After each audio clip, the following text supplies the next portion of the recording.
Hello, everybody, and welcome back into another episode of the Hockey Writers Roundtable. I am your host, Matthew Zator, and I am joined in by a couple San Jose Sharks writers. We're up to the San Jose Sharks. We've done quite a few teams already for our season previews. We are about middle of September, getting close to the season. So, Alex Hutton, William Espy joining me here. First of all, Alex, how's it going?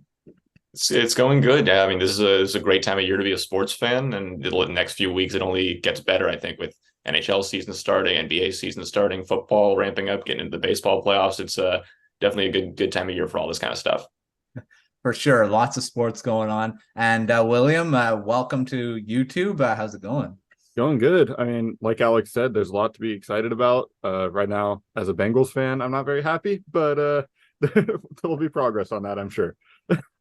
For sure. And well, we're going to talk about the San Jose Sharks and lots of change in the offseason, lots of change. Big players moving. Erik Karlsson, 100-point season. He's out the door and into Pittsburgh now. I mean, that was maybe, I don't know if it was expected. It seemed like it started to be more expected throughout the offseason that he was going to get moved somewhere.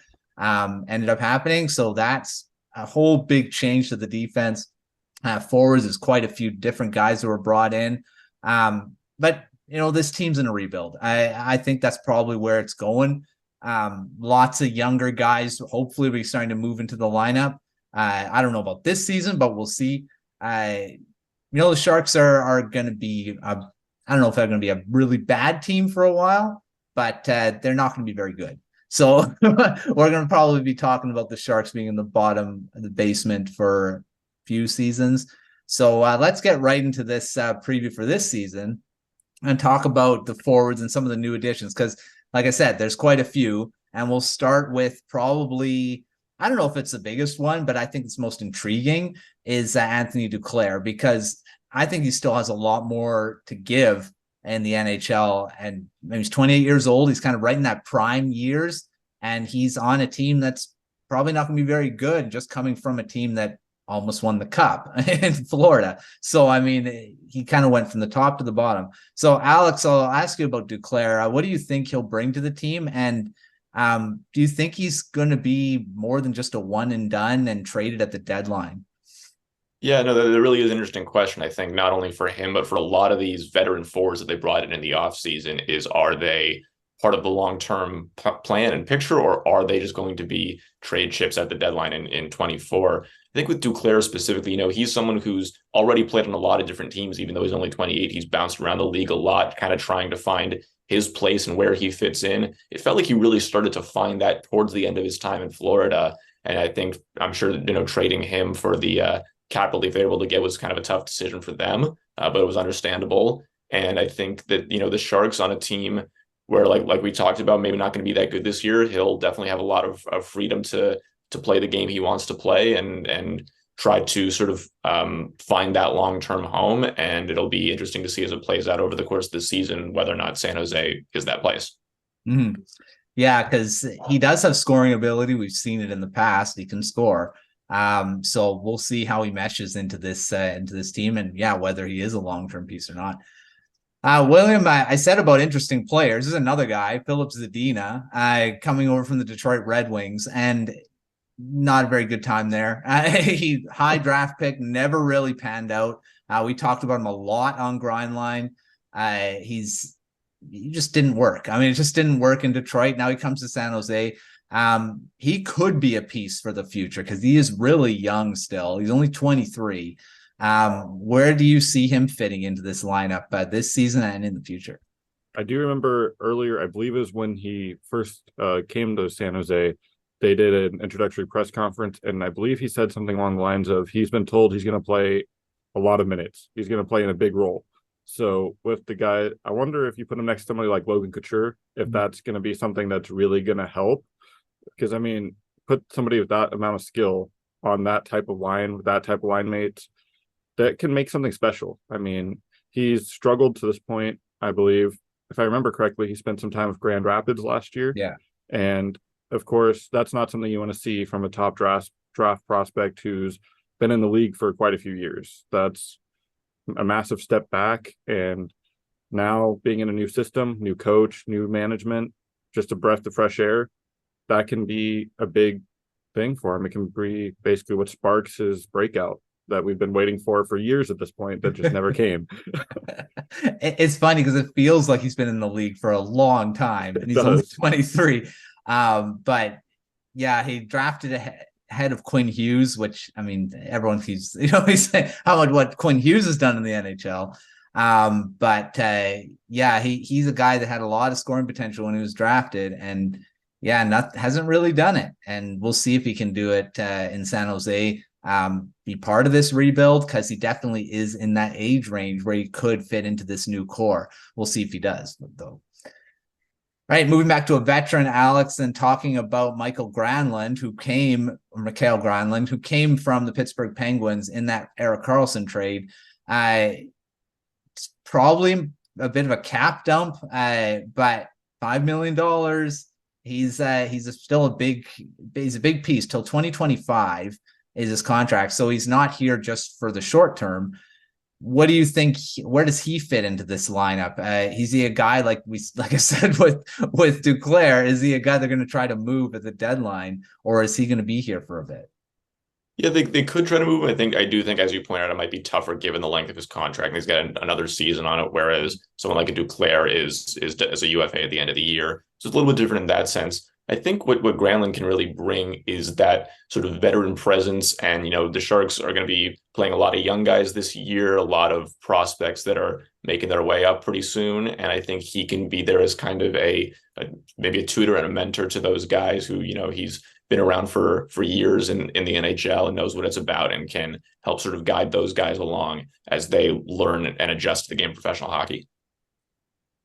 Yeah, that's a big piece. I think for the younger guys, is having the veteran piece is like, everyone kind of says, well, get rid of all the veterans, play all the young guys, but you still need the veterans there in rebuilds. And I think a lot of people forget that. You need that veteran support. You can't just throw a bunch of rookies together and hope that they're just going to work together, because they're rookies. They look to the right and, oh, you're a young guy and you're a young guy. I don't have anything to kind of ask you guys about. And I feel veterans are really important to still have around. So Granlund definitely could be that for sure. All right, finally, William, over to another veteran guy, Mike Hoffman, coming in from Montreal Canadiens, and he was he's not bad. I mean, he has scored a few. He's been able to be a consistent scorer. He just kind of maybe dealt with injuries lately, and kind of fell out of favor in Montreal, but he's on last year of his deal, so he could also be a trade piece. Does he fit in this lineup moving forward, or is he, again, just a guy they're going to try to move? I think he's mainly going to be moved at the deadline. Looking at his numbers, past 3 seasons, the highest he's had is 17 goals, which compared to where he was at about half a decade ago, that's not what you would have expected. I mean, even just 4 years ago, he's putting up 29. The year before that, 36. He fell off quickly, and that's reflected in his contract. I believe it's still about a cap at about around $5 million. I don't know the exact number, but it's an intense contract. But at the same time, if he goes out this season, plays with the top guys on the Sharks, he's probably gonna get a lot of ice time just because there's not many people to overtake him. And as a result, if he gets 20, 25 goals, I think you can get a decent return for him at the deadline, because he has been a decent playoff performer in the past as well. He's not been incredible, but he's been decent. And I mean, especially when you look at the contenders down the lineup, you can never have enough depth scoring. And Hoffman's going to bring that to whoever wants him. And as a result, somebody might decide, hey, this guy's a veteran leader.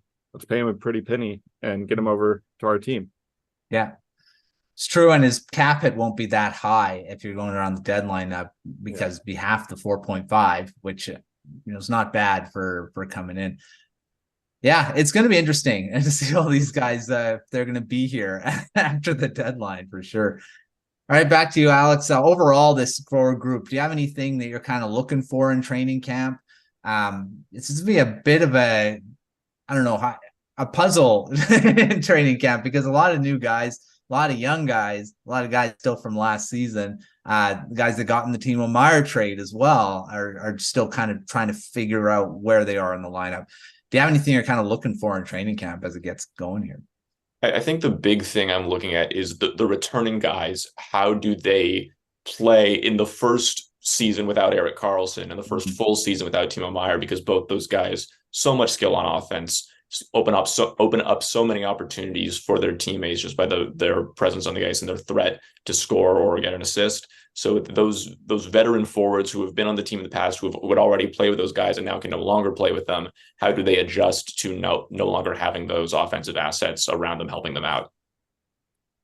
Yeah, that's a big thing because, you know, in general, when you bring in new guys, it's hard. And now you've got so many of them, and how you're trying to figure it out of, you know, the guys that were there last season. There's not many that played a whole season last year. I mean, a lot of the core guys are gone.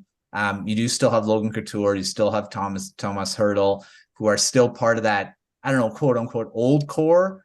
You know, Hertl's still 29. He's kind of in that prime years, and he's been paid a ton. So I mean, he's still part of that group. William, what do you think about the group, this forward group going into the season? What type of storylines are you looking at? I think the big thing, especially at the beginning of the season, we're going to have to keep an eye on is I feel like the lines are going to move around a lot. You're not going to see like last season. It felt like for a while they just kind of slotted into place. Everything just kind of stayed the same. I think really probably the entire season it's going to be shifting. Quinn's going to definitely have his work cut out for him to get this figured out because there's basically no chemistry with any of these guys. Everybody's line mates are gone, and then you have these new guys who are coming in, don't know anybody, and it's going to be a bit chaotic to say the least at the start. And I do agree with Alex. I think it's going to be tough for some of the veterans to adapt, and I think in a way that might actually help them numbers wise, at least, because they're going to be more relied upon. But in terms of, I'd say probably advanced stats, things might not look as pretty. But it's going to be interesting to keep an eye on just what they move around, how they kind of cycle this. And of course you have the young guys, like where are they going to slot into all this? I mean, you have a lot of veterans who are on the roster now, and there's not much room, it seems like, in the top 6, top 9. And I don't think you want to call up a young guy and just throw him on the fourth line either. No. So it's basically there's not much room anywhere. Yeah, lots of their top prospects, like William Eklund, everyone wants to see him in the NHL. He played really well when he started. Probably gonna be stuck in the minors. I mean, I think he should be on the roster. It's just a question of how do they make room for him? At that point, do you consider, because I know a lot of people have the argument of, oh, we don't want to send this guy down because we don't want to waive him.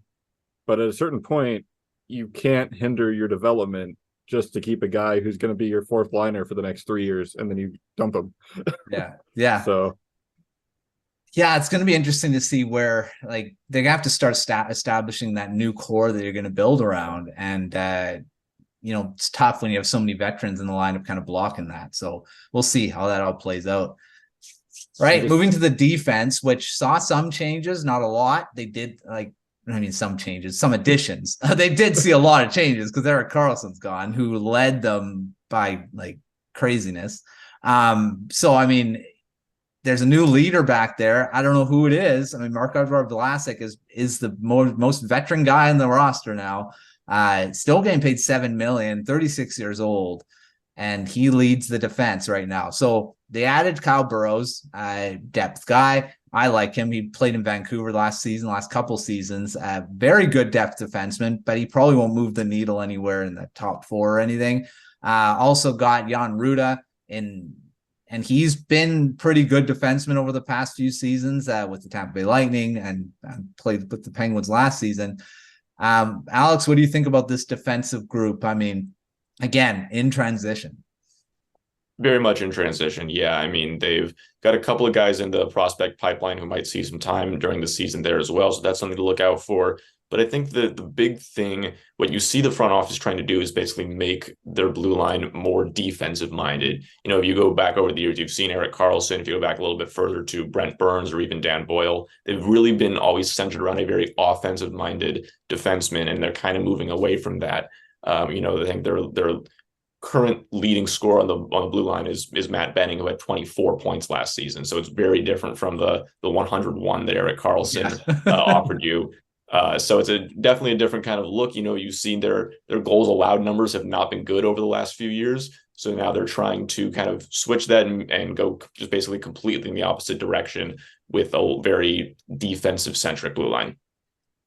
Yeah, that's very true. They don't have anyone that's an Erik Karlsson, Brent Burns anymore. It's Vlasic is a good two-way defenseman, but he's not putting up a ton of points for you. He's right. That good complementary guy for an offensive defenseman.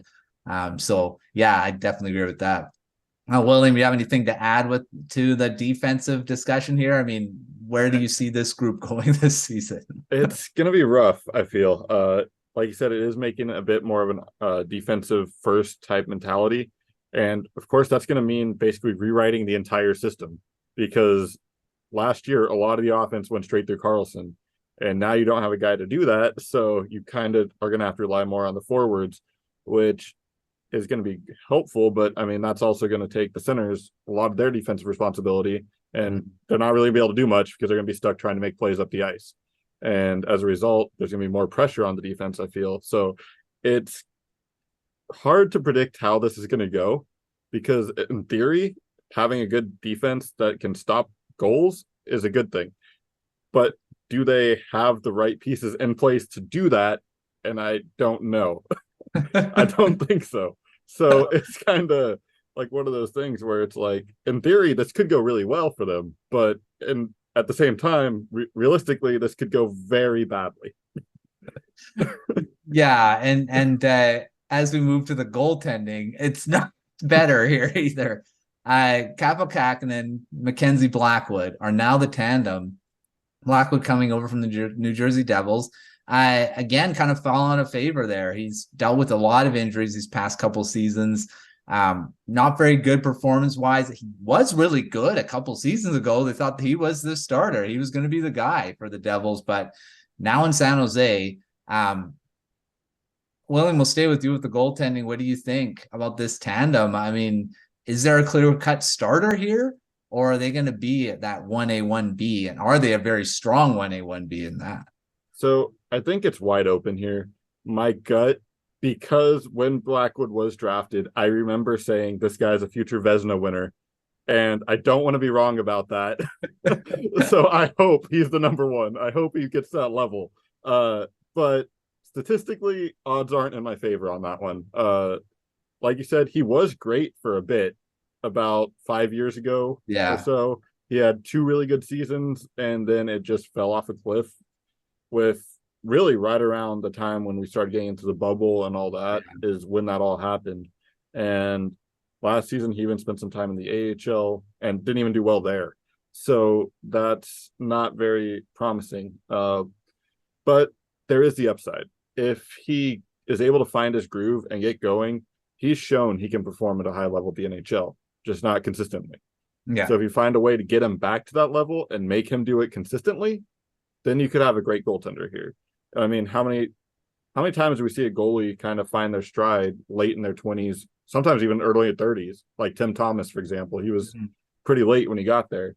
And then with Kahkonen, you kind of know what you get with him. Last year was a downswing from what he had done previously, but with Minnesota and even with his first season in the Sharks, he's played very well. I think he's ideally a backup. So you have to try to find somebody who's going to be able to take that number one spot. And the question basically to me at that point is it Blackwood? And if the answer is no, I think that's going to make things a lot harder for everybody. Because I don't think you want Kahkonen playing 50 games. No, it'd probably be better that they kind of split the time. And be good as a 1A, 1B, but we'll see.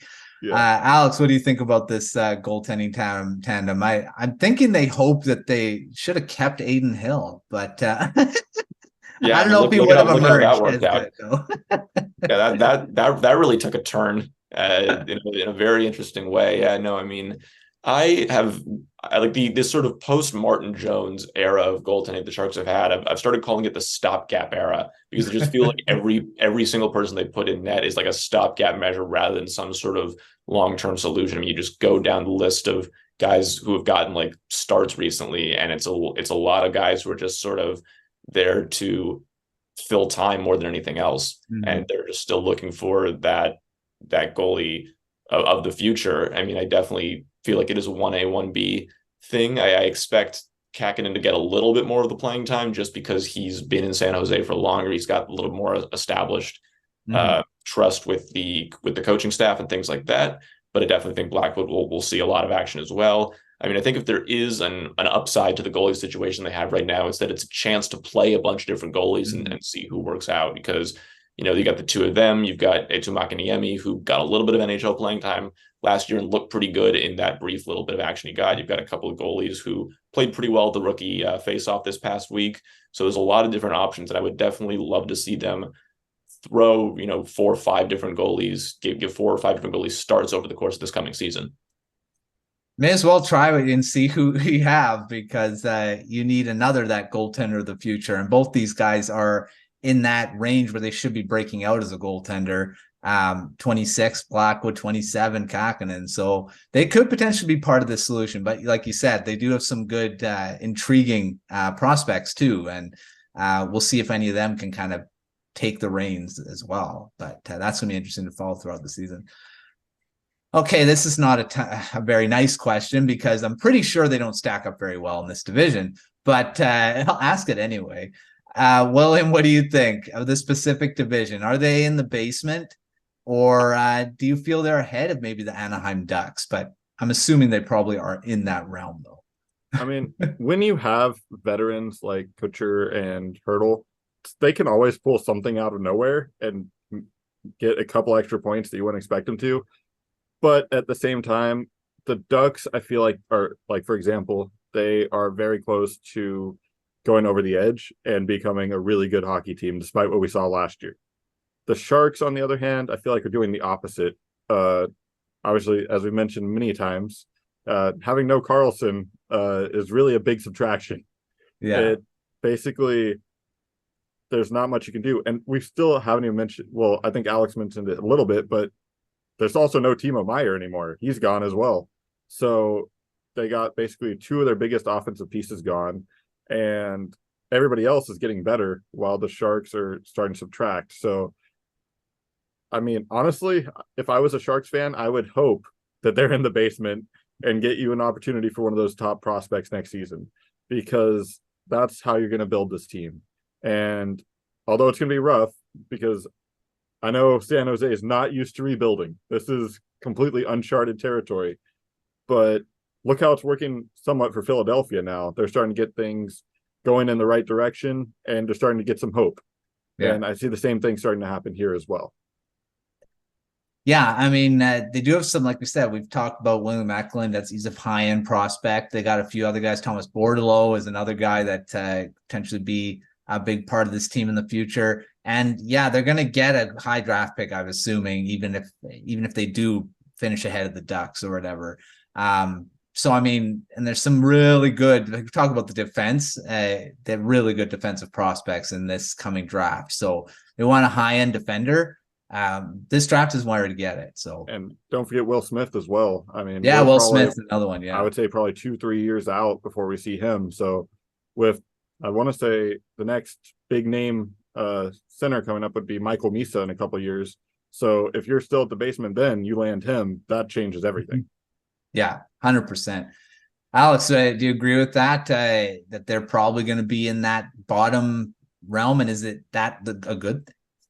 Yeah, I mean, I'll take it one small step further and say I'll be surprised if they don't finish last in the Pacific this coming season. I mean, we're comparing them to the Ducks for obvious reasons, and I think the Ducks have more weapons right now, just in the terms of the young players between Zegras and McTavish, and they got some really exciting young players, and they're, I think, getting better with some of the moves they made this offseason, whereas the Sharks got worse. And that's like genuinely not a knock on the front office or anything. It's just a part of their strategy to rebuild and try to sort of build this team up with more young prospects. And I think it makes a lot of sense to build through the draft when you've got someone like a Macklin Celebrini who's going to be coming up in the 2024 draft. That's a very exciting potential player to get. And if you can add him into these other exciting young offensive players you're going to put in there, that's a really interesting team to look out for maybe 3 seasons or so. So I think it makes a lot of sense. And then if they do pleasantly surprise and finish a little bit higher. I don't think that's necessarily a bad thing either, just because it says, hey, maybe some of these young guys are farther along than we thought. Maybe these veterans are sort of finding a second wind and turning this around and picking back up and can be real major contributors to a team that might make the playoffs, a year or two earlier than we thought they would. Yeah, I mean, it's definitely a path. I mean, you do have some, like you said, Will Smith. I don't know why I forgot him. He is just drafted too. We talked a ton about him in Prospect Corner, but yeah, he's a really exciting prospect that could potentially be the centerpiece, the next Logan Couture, maybe that type of guy where centered around him on this group. So yeah, it's going to be a very, very exciting future. It's just you have to wait for it, and that's just how it is with rebuilds. You got to be patient.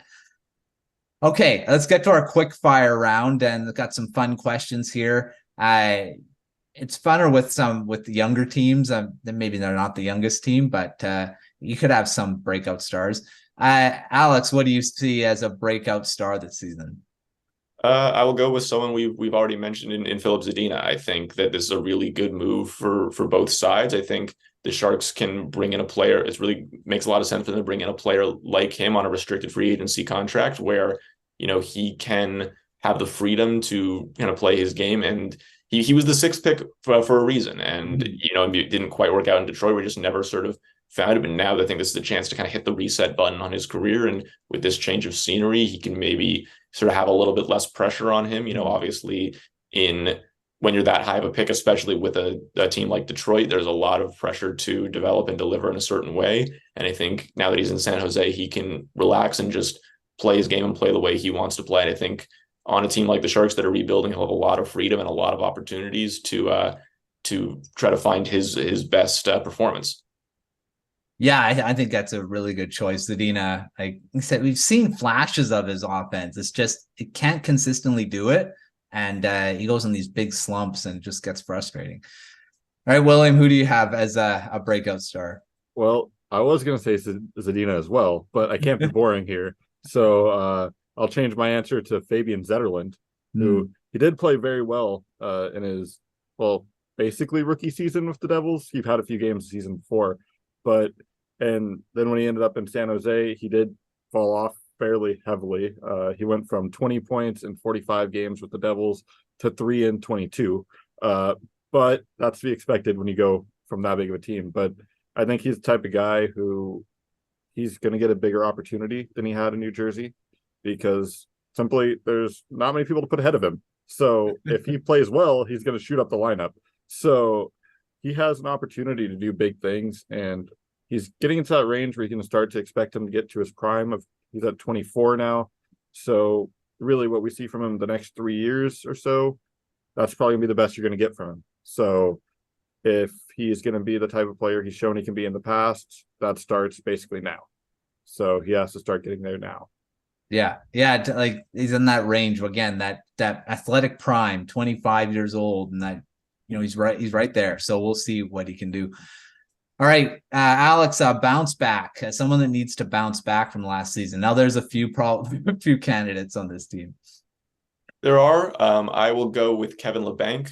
He had a season last year that was up and down, to say the least. He had some really rough stretches where he just wasn't contributing much and wasn't making an impact, and then a couple of stretches where he looked really good and the player that we know he can be, where just a good all-around offensive player, can pass, can score. And I think this year is a really good time for him to try to return to that form.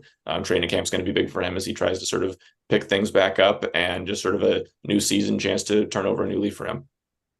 Yeah, he was in trade rumors too. I believe he was in the Tyler Myers one, where they're talking about Myers being traded. I think Labanc was in that one. Can't remember. One of those guys were.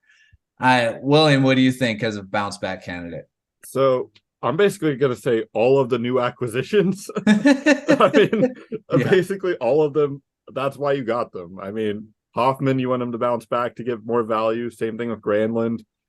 But if I have to pick one, which even though I have to go with Blackwood still, I mean, this is the guy who, if this team is going to somehow be better than everybody expects, it starts there. You need a good goaltender. And if he can steal a couple games, then maybe they aren't 32nd in the league. Maybe they're 30th.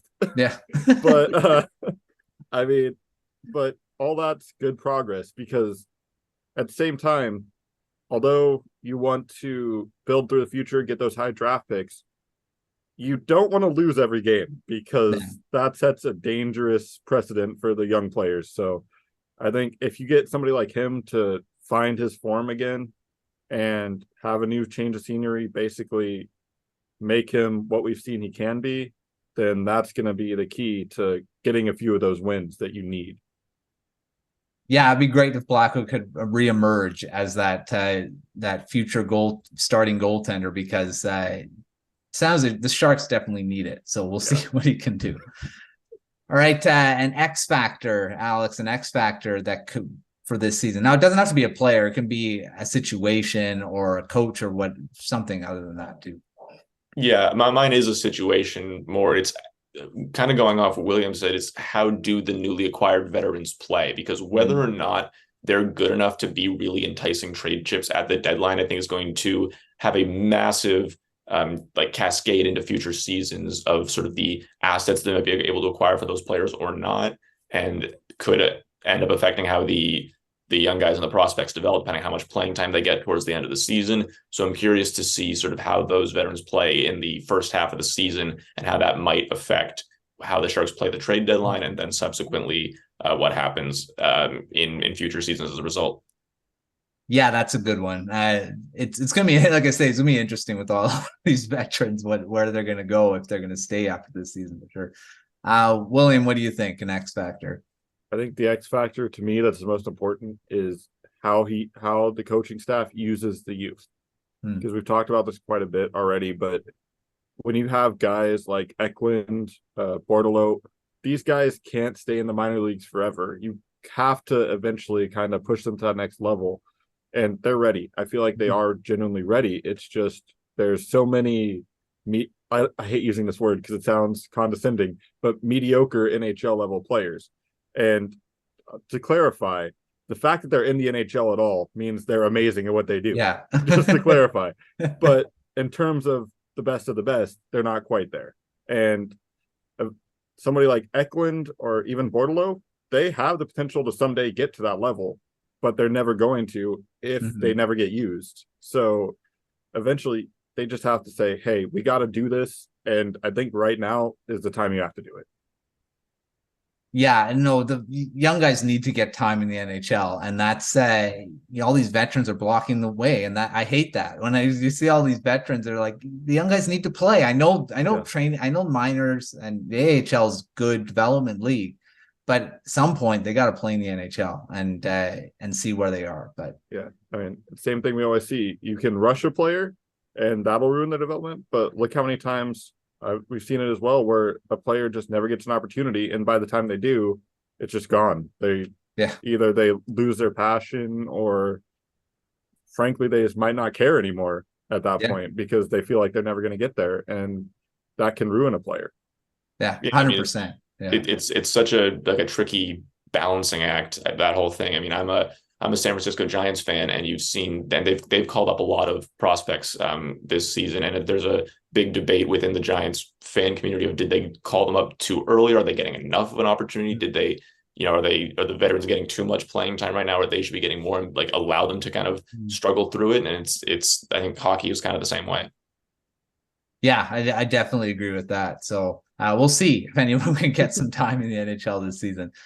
That's a great segue, because our next question is, can anyone surprise and actually do this and make the lineup and maybe force a decision to put some of these guys on waivers, like we mentioned before, that may be hesitant to do? Alex, do you see anyone kind of potentially doing that this training camp here?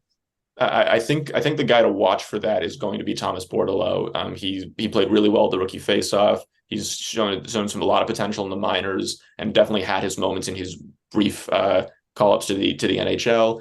It'll be tough, as we talk about, there's a bit of a roster crunch where are the spaces for the forwards to kind of fit in and find their place when they're not being blocked by a veteran with more NHL experience. But I definitely think he's someone who, if he really impresses in training camp, could definitely force the hand of the coaching staff a little bit.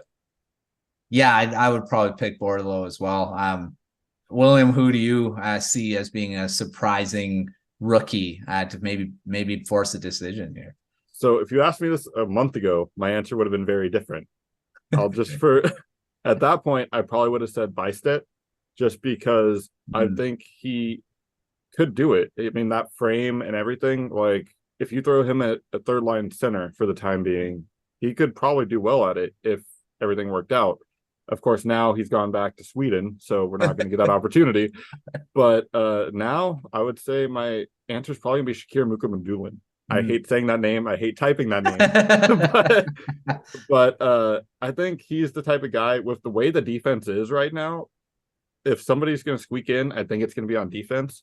And I think he could definitely do something there. It's going to be interesting to see if he does.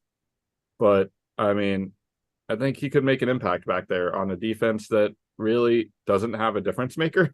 Yeah. To put it bluntly, there's nobody who's amazing in any way. And I think getting some youth in there could help at least get the energy up a little bit.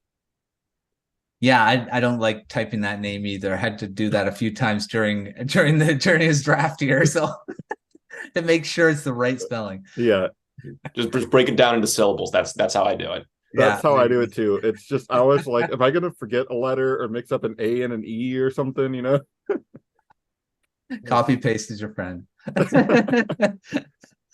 All right. Let's move to other prospects that, I mean, they don't have to potentially be to make the NHL or what, but just a prospect to watch. We'll stay with you, William. Who should everyone be watching this season?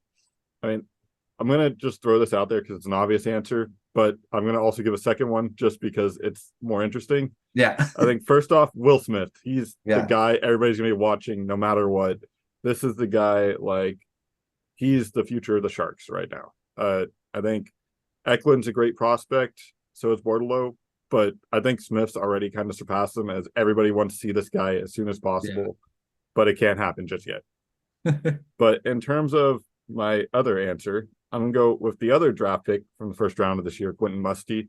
To me, he's just an interesting player. I don't really know why. It's just something stands out to me about him, and I don't know how to put it into words. You're probably better at that than I am, so I don't deal with prospects as much. But I think if there was the opportunity, of course, if there wasn't the NHL CHL agreement and he was eligible to play in the AHL, I think halfway through the season, he might be ready to play in the NHL if that was possible. I think he's just kind of at that weird point where, like, his development to me seems like it can take off at any moment and just fly off the ranks, essentially. I love Quentin Musty. He was one of my favorites in this past draft class, and he had a really good season with the Sudbury Wolves too. So very interesting prospect to watch this season as well. Right, Alex, who do you have as a prospect to watch? Yeah, I mean those are both great choices. I mean, I loved the Musty pick the second it was made, and everything I've seen from him since has just only confirmed that for me. I will put Mukhamadullin in this category for my pick. I don't think he's going to make the NHL roster on opening night, but definitely at some point during the season, I think we will see him with the San Jose Sharks, and just being able to track his development with the Barracuda in the meantime is going to be really important, just to see how that goes, and just waiting for that moment where he's ready. And I think the second he's ready, boom, let's call him up, let's make this happen, and just sort of see how he can contribute to this defense that definitely needs some new pieces. You know, he's big, he's smart, and the Sharks are trying to make their defense bigger and smarter. So I think he fits right into that, and I'm excited to see what he can contribute. Yeah, like you said, I think he's got a lot of potential as well, and we'll see if he can become that next leader on the blue line. But maybe not this season, but hopefully soon. All right, this one's an interesting one. Maybe, I mean, there's a few guys that could potentially be here because they still got Couture and Hurdle. So, Alex, who's going to lead the team in scoring on forwards and defense? For forwards, I will go with Hurdle. He had 63 points last season and was, decent, but I think not as fully locked in as he could have been. And I think this season he'll really sort of work on himself and focus in on picking his game back up to where we expect it. And, as we talked about earlier, without Timo, without Carlson, there's going to be more emphasis on someone like him stepping up and contributing. So I would think he will lead the team in points. Then for the defenseman, I think I got to just sort of play the odds with that one and go with Matt Benning, who's the leading returner of the players now on the team, led them in defensive points last season. And now without Erik Karlsson, he'll be asked to do a little bit more of that. So I think he'll certainly have more than 24 points, and he will lead the defenseman in that. It's going to be interesting to see who takes over that top power play, because Karlsson's been a staple there forever. So we'll see who does that now. William, who do you got? Do you got the same, or are you going to pick someone different here? Well, I was going to go with the same, but to be interesting, I'll go another route here again.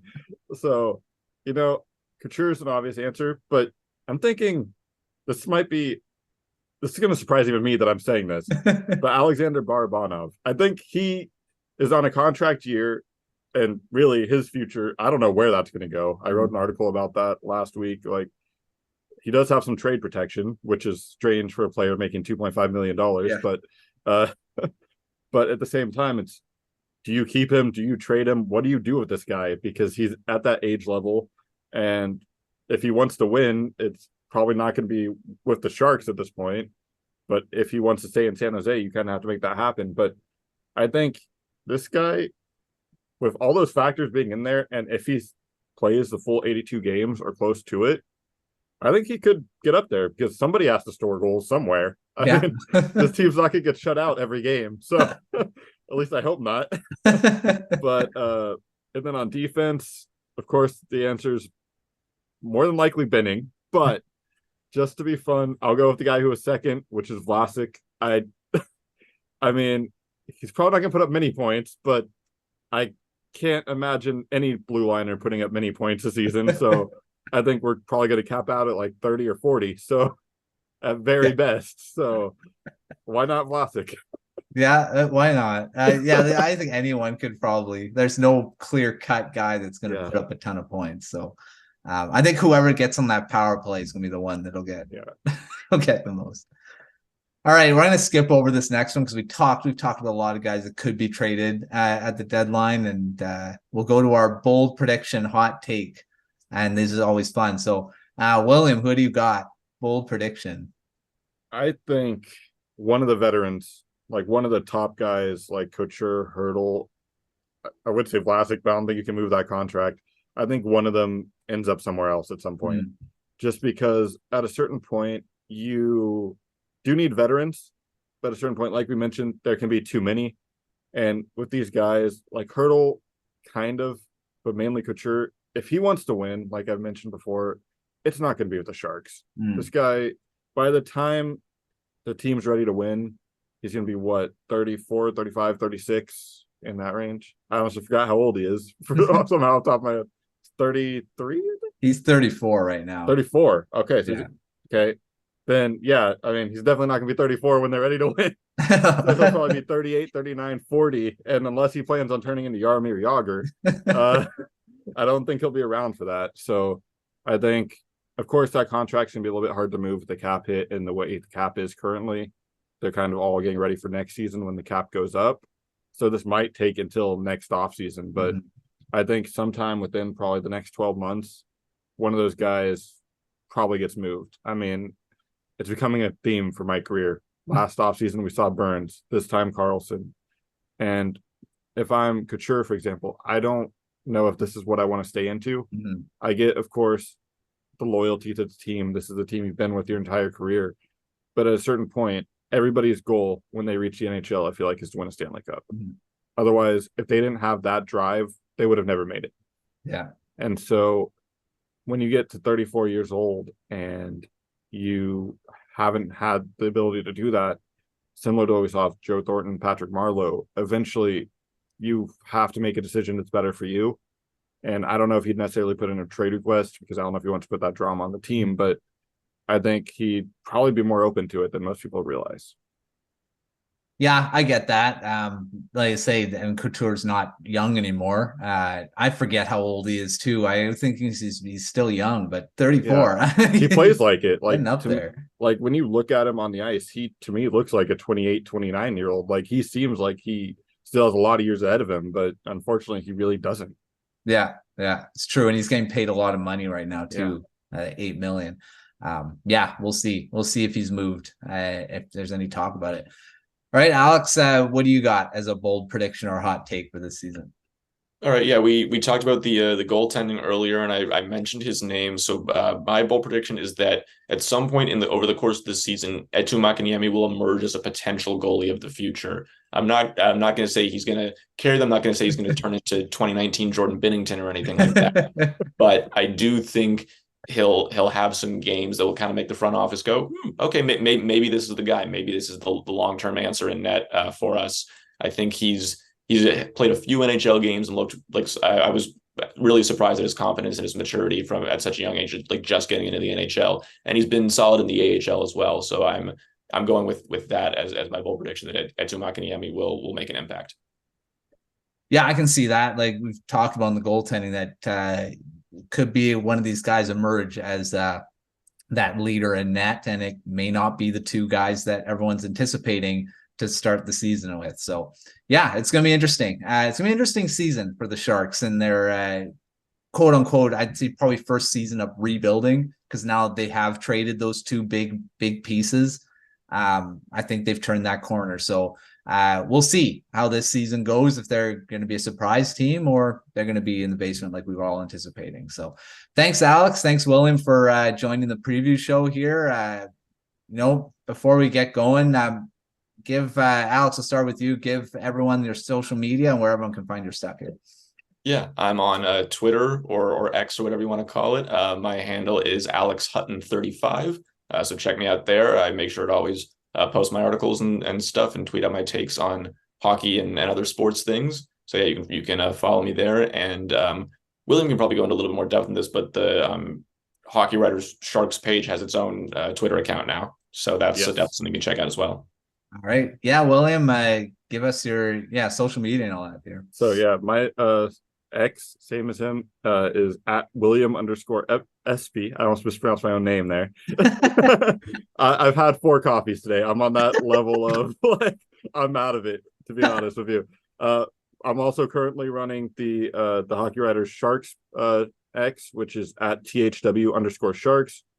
And I'm also doing the Blue Jackets one as well. But and then I also am currently running the Substack for the Sharks. So if you see that, that is me. All right. Plenty of ways to find me there.